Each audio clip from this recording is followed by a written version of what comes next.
Hi, I'm Carlotta Berry, and I'm an OpenSource Hardware Trailblazer Fellow. OpenSource Hardware is hardware whose design is made publicly available so that anyone can study, modify, distribute, make, and sell the design or hardware based on that design. Open source hardware gives people the freedom to control their technology while sharing knowledge and encouraging commerce through the open exchange of ideas.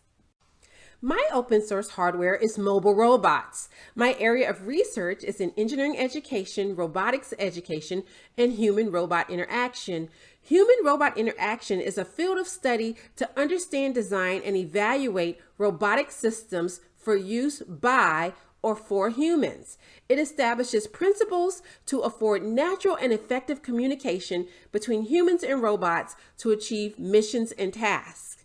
I am also a controls engineer, so part of my robotics has to do with designing software and control architectures to afford a robot to be able to achieve these missions and tasks, whether teleoperated or fully autonomous.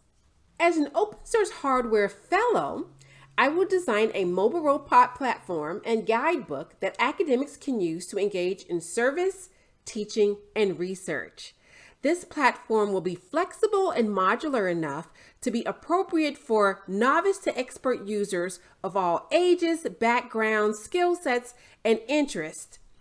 Robotics for the Streets is a great way to increase diversity, equity, inclusion, and justice in science, technology, engineering, and math. Please come along with me on my journey.